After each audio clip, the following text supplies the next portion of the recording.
Pasamos entonces ahora a actualización sobre la influenza aviar. Lo tenemos a Tomás. Tomás Orduna, perdón. Es médico infectólogo tropicalista, ex jefe del Servicio de Medicina Tropical y Medicina del Viajero del Hospital Muñiz de Buenos Aires, miembro del Comité Científico de la Fundación Mundo Sano y miembro fundador y expresidente de SLAMVI, que es la Sociedad Latinoamericana de Medicina del Viajero. Tomás. Está bien lo de Tomás, podría ser el Vasco, Cacho, como vos quieras, no hay problema.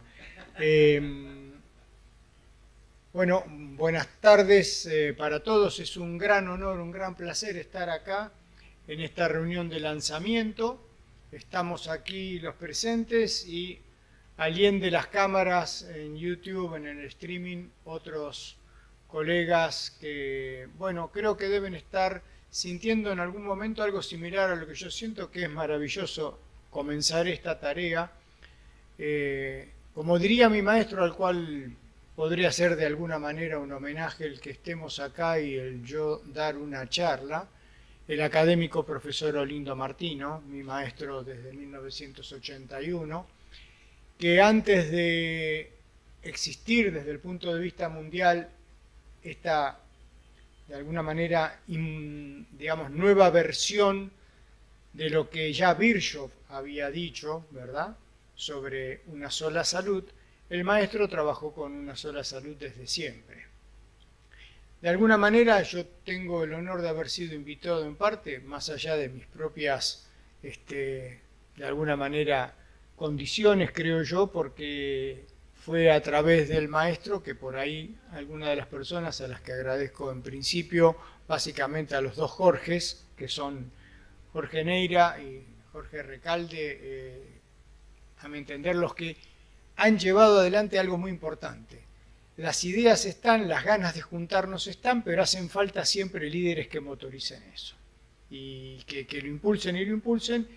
Probablemente con el tiempo todo eso tiene que ir cambiando en una situación donde los roles pueden ir cambiando para que no se cansen las personas, así que agradezco eso y creo que es un homenaje para el primer académico de infectología de esta querida casa, la Academia Nacional de Medicina de Buenos Aires, y la idea creo que es fantástica. La verdad que si estaría Pancho, podría decirle, viste Pancho, me repito, porque algo fantástico, y últimamente lo tengo cada vez más claro, es lo del enseñaje, que es una palabra que acuñó Enrique Pichón Rivière, que es, cuando yo pienso que estoy enseñando, en realidad estoy aprendiendo. Entonces siempre es bidireccional, de ahí viene lo del enseñaje de Pichón Rivière. Y lo otro que por ahí sentí es que hacía mucho tiempo que no venía acá al aula de la biblioteca, y Pancho también estaba muy imbuido de una atmósfera muy particular que tienen estas bibliotecas maravillosas en las cuales muchos de nosotros transitamos cuando éramos muy jóvenes, como la del Instituto Nacional Carlos Malbrán, que tiene otra biblioteca de alguna manera de esas muy poderosas, o la Facultad de Medicina, en la cual uno pasó mucho tiempo y durmió muchas siestas, también vale, digamos, cuando era alumno de grado.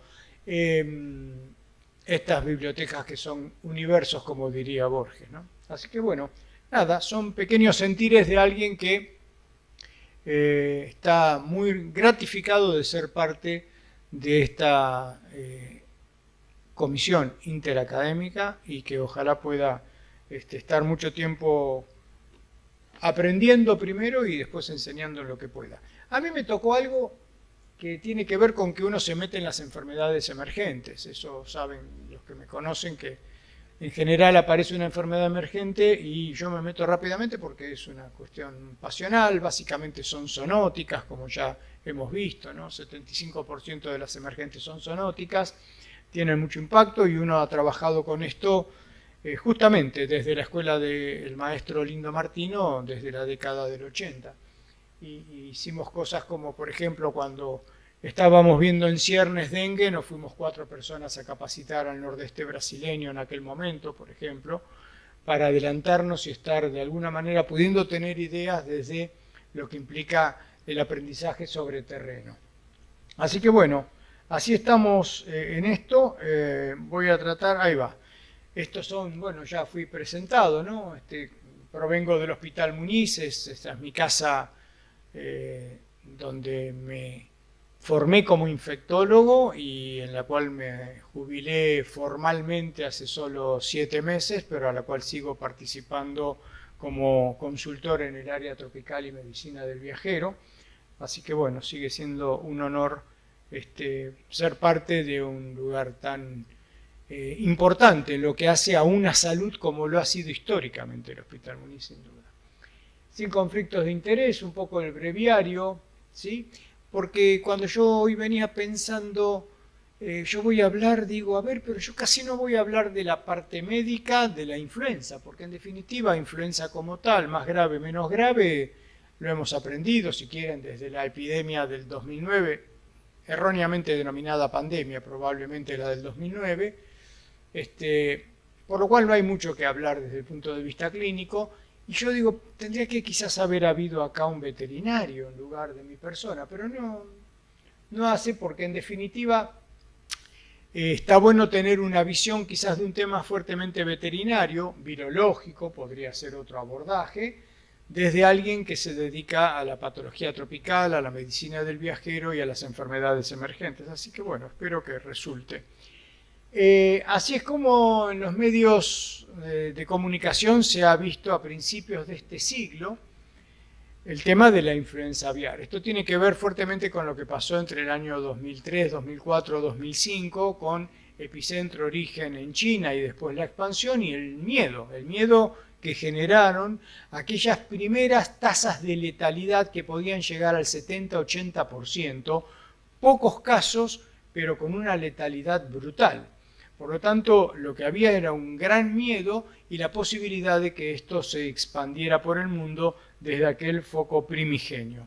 Por suerte, la cosa no fue tan terrible desde el punto de vista de la salud humana, por lo menos y por suerte hasta ahora, en 20 años, pero sí ha sido muy terrible desde el punto de vista de la salud animal y por supuesto todos los coletazos que tiene lo que ha ocurrido con los animales en situaciones como por ejemplo la provisión de alimentos. Solo para recordar que influenza aviar, también denominada gripe aviar, y son denominaciones que de alguna manera masivamente pueden ser las dos utilizadas. Bird flu o avian flu o influenza aviar, bueno, digo para que el purismo hace que debamos denominar la influenza aviar, no tan puristas podemos decir gripe aviar. Agente etiológico de la familia de los ortomixovirus, alfa influenza virus o virus, y el subtipo es un virus de influenza A, porque influenza A es la única que puede infectar aves. Las otras, B, C, D, no pueden infectar aves. Y entonces, ¿qué recordamos de influenza como virus? Son virus de ARN segmentado. Tienen 8 segmentos que codifican diferentes proteínas. Y en el caso de influenza aviar hay dos grandes grupos. Uno que se denominan de baja patogenicidad y el otro de alta patogenicidad, que es realmente el que nos preocupa hoy día por la transmisión y por el tema que nosotros estamos hoy acá con respecto a esta patología, es porque hemos tenido en nuestro país el impacto este año. H5N1 es la más importante de los últimos 25 años. Las otras dos que han tenido importancia, H5N8 y H7N9, pero con muchísima menos expansión, la que realmente viene preocupando en este primer cuarto de siglo tiene que ver con H5N1. ¿Y qué pasa con respecto a la transmisión? Bueno, en este caso se representa con un animal doméstico o de cría o de criadero industrial, como puede ser una gallina, entre paréntesis, en mi corbata hay gallinitas. Quiero que sepan que vine a tono con la charla, por si no lo notaron.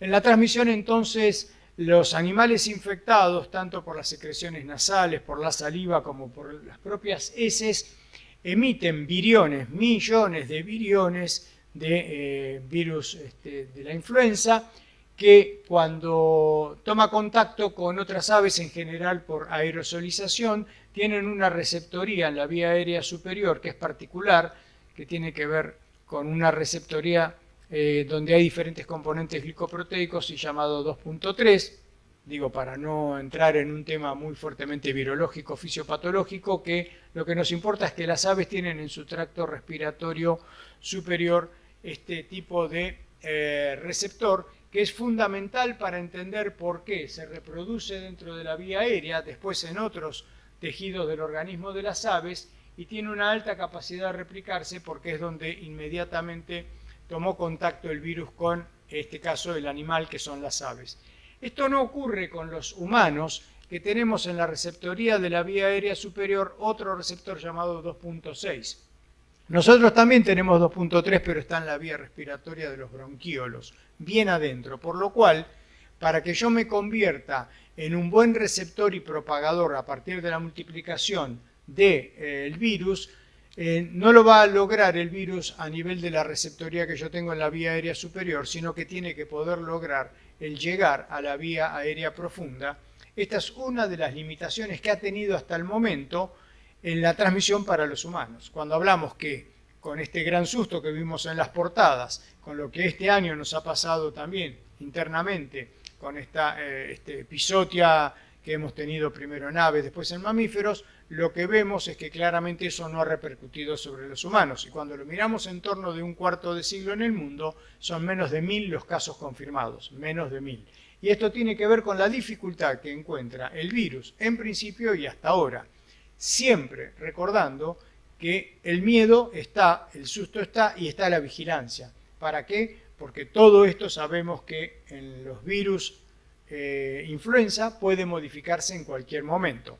Volvamos 2009, H1N1 pandémico, como se denominó, que salió de Norteamérica a partir de una mezcla de 3 virus. Virus porcino, virus de las aves, virus humanos, y esto es una de las cosas que por supuesto se vigila y que puede ocurrir en algún momento, que es ese humano para el cual hay mucha dificultad que el virus de la influenza lo infecte, pero que pueda ocurrir y pueda tener una coinfección al mismo tiempo. Por ejemplo, estar infectado con virus de influenza humana, con virus de influenza aviar, y dentro del mismo ser humano generarse un virus con capacidad de transmisión interhumana, donde entonces cambie la receptoría y sea fácil transmitirse porque se pegotean a partir del componente de influenza humana al receptor de la vía aérea superior humana, pero que tiene hemaglutininas y tiene las neuraminidasas capaces de generar, en definitiva, un nuevo virus con un efecto citopatogénico y de daño que es el que nos puede, de alguna manera, poner en riesgo, ocurriendo lo que puede ser hoy día el reflejo en este virus circulante H5N1, que es un virus altamente letal en las aves. Así que lo que no ha ocurrido no quiere decir que no pueda ocurrir. En el mientras tanto, lo que hay es ese gran daño a nivel de las aves. Y lo otro es esto, que lo que ha cambiado fuertemente tiene que ver con cómo sí ya hay una adaptabilidad a otros mamíferos, y esto ha quedado muy claro.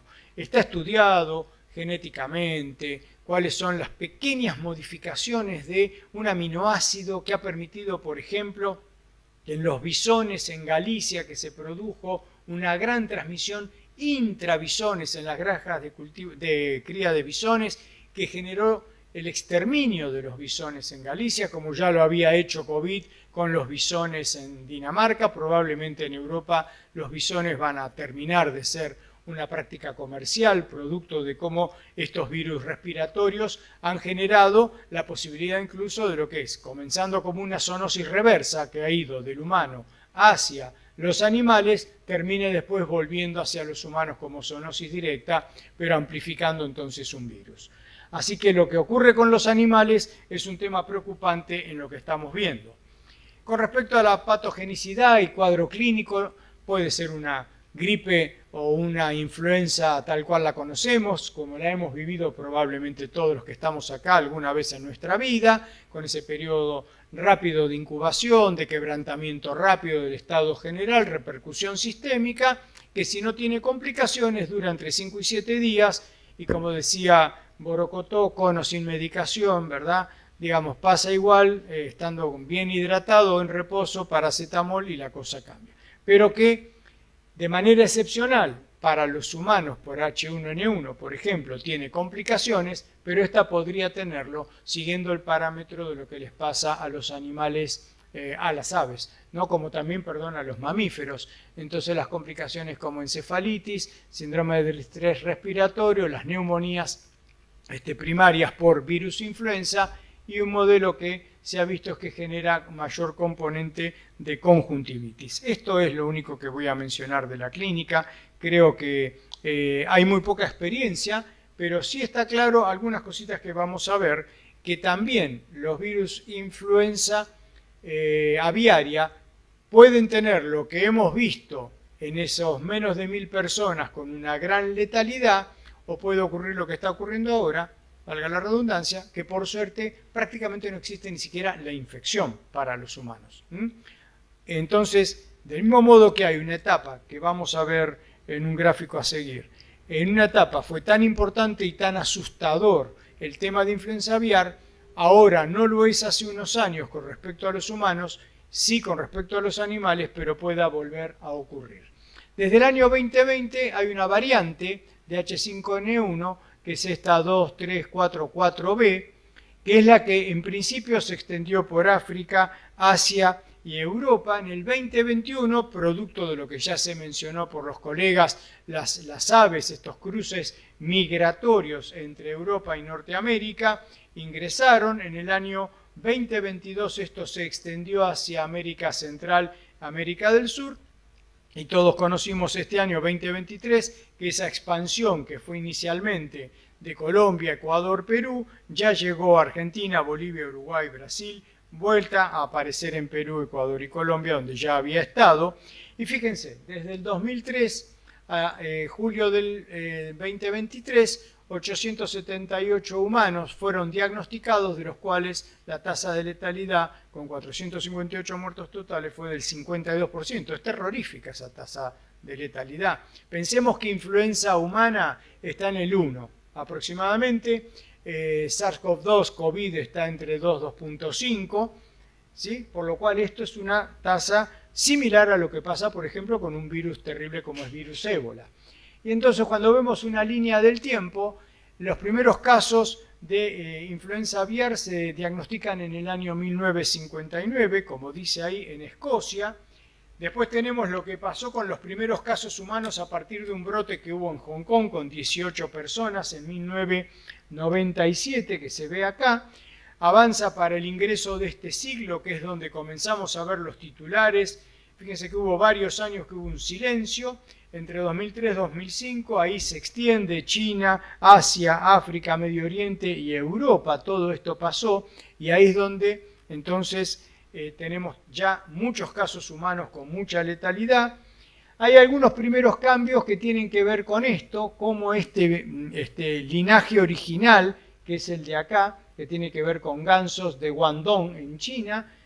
Empieza a tener cambios, modificaciones genéticas, aparecen diferentes clados, que es cuando comienza ahí a tomar contacto, por ejemplo, con Estados Unidos, Canadá, dentro de América, genera poco en las aves, genera poco en los humanos, pero está mostrando de alguna manera una evolución que iba haciendo cada vez más fácil la posibilidad de que llegara a un tipo de clado que tiene una altísima capacidad reproductiva en las aves y letalidad en las aves. Pero que mientras logra esa capacidad reproductiva y letal en las aves, al contrario, se hace mucho más difícil que lo que ocurrió anteriormente de infectar a los humanos.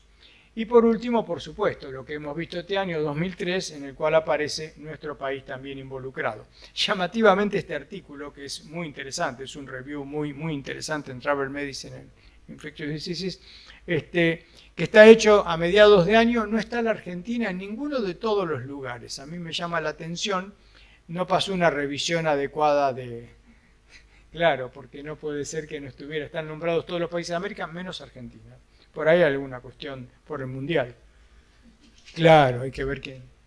Bueno, y esto es todo lo que pasó. Yo quiero mostrar esto, lo que ya mencionamos, la cantidad de casos y de muertos, y un punto de inflexión y de corte que tiene que ver ahí hasta antes y después del año 2020, y lo que cambia es el clado. A partir del 2020, fíjense el clareo que hay, tanto de casos como por supuesto de óbitos. Miren cómo estaba acá la cosa, qué vacía que está de este lado. Y cuando lo vemos un poco más de cerca, 22-23, tenemos en total 14 casos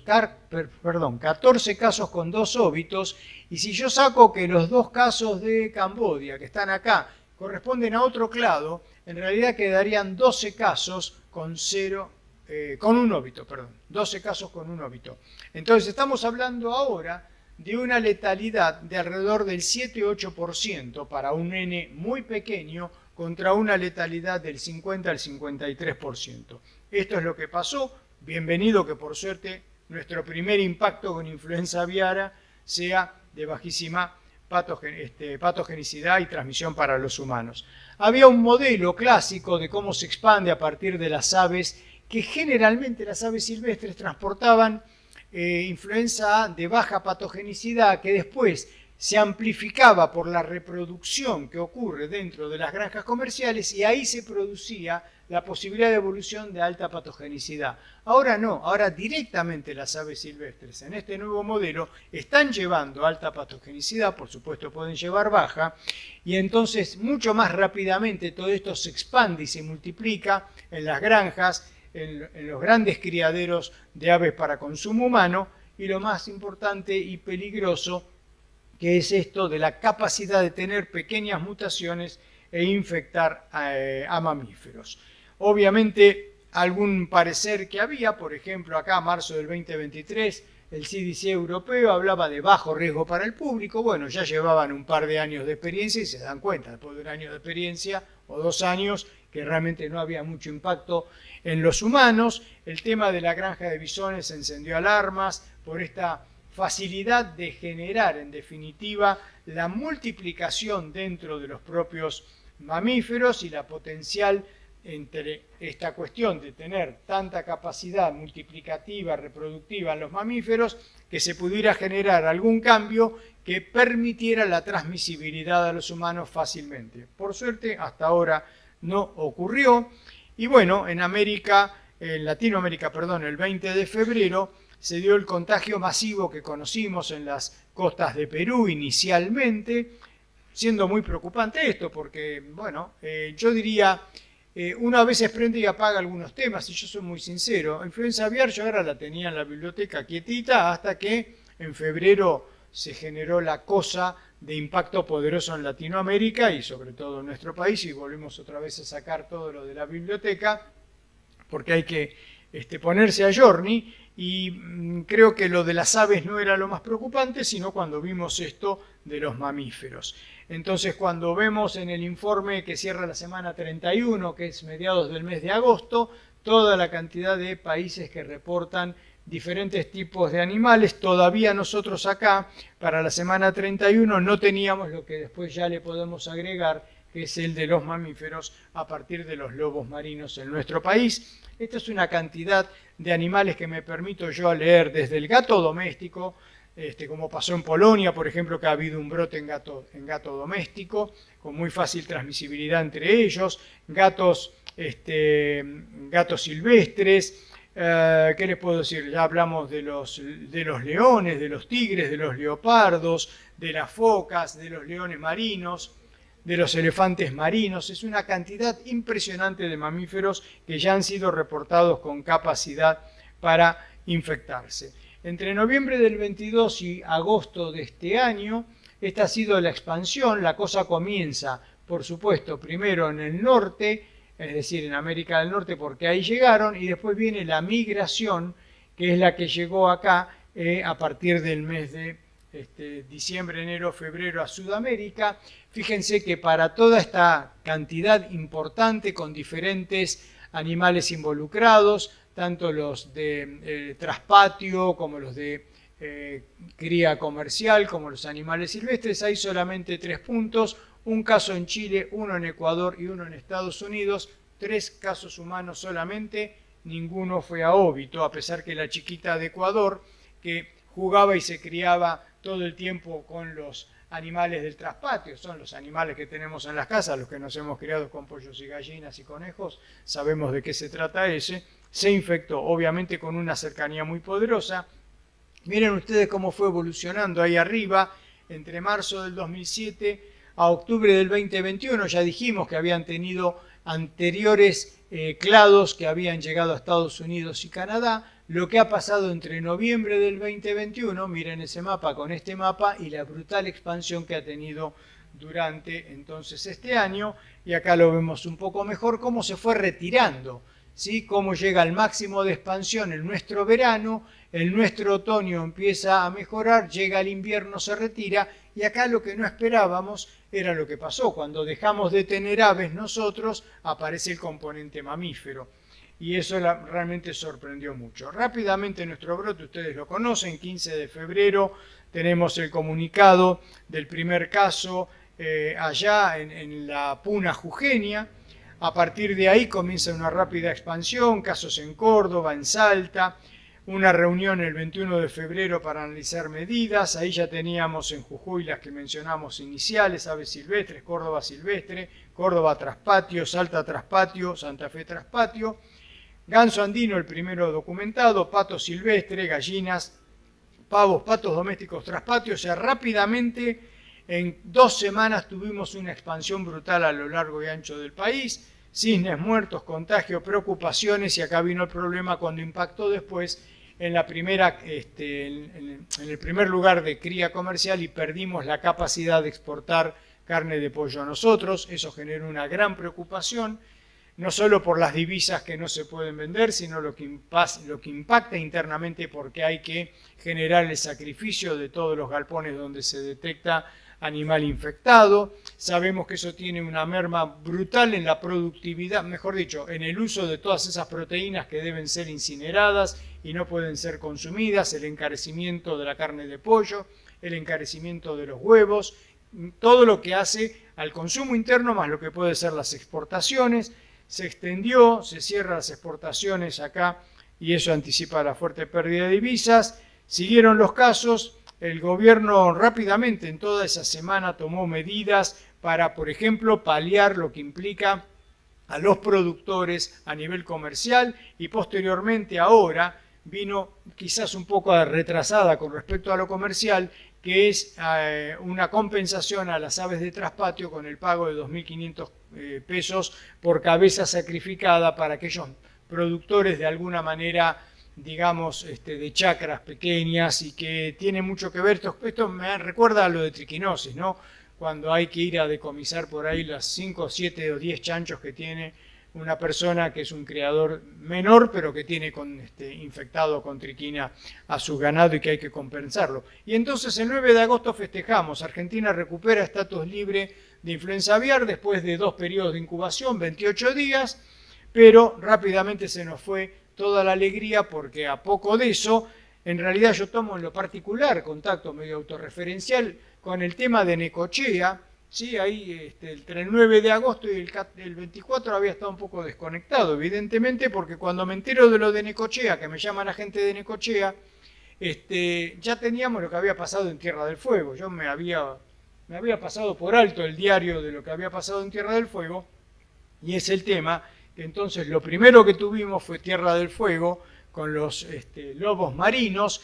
Después tuvimos lo que mencionamos, lo de Río Negro, Chubut, Santa Cruz, y en realidad esto termina allá, casi en el Chuy, en el límite entre Uruguay y Brasil, porque todas las colonias de lobos marinos han sido afectadas. Alguna explicación que quizás alguno sepa también tiene que ver con que todas esas colonias tienen una migración básicamente de machos que arranca desde Tierra del Fuego y llega hasta las costas de Rocha, donde estos días se están incinerando cientos de cadáveres de lobos marinos en esta semana en Rocha, donde está La Paloma y todos los lugares por Cabo Polonio, etc. Por lo tanto, la pregunta que uno se hacía en este mes de involucrarse en la influenza, golpeando la aviaria a estos mamíferos, ¿quién mantiene esto? Las aves migratorias se fueron, no están, van a volver ahora. Ahora vuelven este verano y no sabemos qué es lo que va a pasar, pero ¿qué lo mantiene esto? Todavía no hay una explicación clara. Acá lo más probable es que ha habido transmisión a partir de ese movimiento, que por lo menos así me lo explicaron, de los machos que suben desde Tierra del Fuego y llegan hasta el Uruguay. Por lo tanto, ha habido seguro una interacción potente entre los mamíferos y no dependiendo del contacto inicial ahora de cada uno de ellos con aves, como podría ocurrir en otro momento. Hay un trabajo que se realizó para la vigilancia epidemiológica sobre definiciones de casos, sobre vigilancia de las personas expuestas que requieren, como en cualquier exposición, a patógenos que pueden ser de alta peligrosidad, tanto para la persona como para la comunidad, cuáles son las acciones, las medidas de control de casos sospechosos y confirmados, y qué hacer con la atención del paciente sintomático, que tiene que ver con las medidas de bioseguridad que el equipo de salud inicialmente tiene que tener para no tener impacto, y secundariamente familia y comunidad, por supuesto, y las recomendaciones generales para la población, a las que se le agregaron en los últimos 30 días todo lo que hace a limitar la presencia de humanos en lugares donde hay colonias de mamíferos marinos y con mortandad, porque debemos evitar no solo el contacto de humanos, sino de nuestras mascotas, básicamente de los perros, que es muy común que vayan a las playas. Hay una necesidad de seguir haciendo investigación y desarrollo de vacunas para influenza aviar. Hay muchos productores que tienen desarrollo de vacunas, incluso en Europa AstraZeneca tiene autorizada una que es muy interesante porque es atenuada, pero es una colocación fácil porque es intranasal. Esta vacuna que está ahí preparada, está en el cajón para ser usada en caso de necesidad para humanos. Esto estoy hablando para humanos, pero también tenemos las vacunas para uso animal. El tema es la complejidad tanto de la logística para poder vacunar a millones y millones de aves de cría, para poder sostenerlo en el tiempo eso. Entonces, por ejemplo, Ecuador este verano intentó con sus granjas comenzar un programa de vacunación. Yo imagino que duró lo de un suspiro, porque no hay mucha capacidad económica, logística para estar. Ustedes que son veterinarios y conocen podrán aportar si esto es viable en el manejo de pollos, vacunando pollo por pollo. Evidentemente estoy pensando en alguna suerte como la vacuna antirrábica para los zorros en Europa, que tiene que ver con carne, con cebo, que está la vacuna por vía oral y es la única manera de poder vacunar masivamente y no un animal como uno por uno, ¿verdad? Rápidamente hubo una reunión hace muy poco entre la OPS y el Ministerio de Salud que tiene que ver con esto, con preparar para la contingencia, mitigación de epidemias, pandemias. Aprendimos mucho y tenemos que seguir aprendiendo después de COVID. Y algo muy interesante que me parece muy importante en asociación con UnaSalud es que acabamos de inaugurar el primer laboratorio de bioseguridad de nivel 4 en el Instituto Malbrán, complementando al 3 que ya teníamos, y pronto se está haciendo 1-2, o sea que vamos a tener Malbrán con un 2, un 3, un 4. El 3 en realidad era un 3 ampliado, era casi un 4, pero ahora tenemos un 4 verdadero y esto es parte de UnaSalud. El futuro nadie lo sabe con certeza. Algunos dicen que una pandemia aún más letal que lo que ha sido, obviamente, COVID podría llegar pronto. Tenemos que estar preparados, nada más.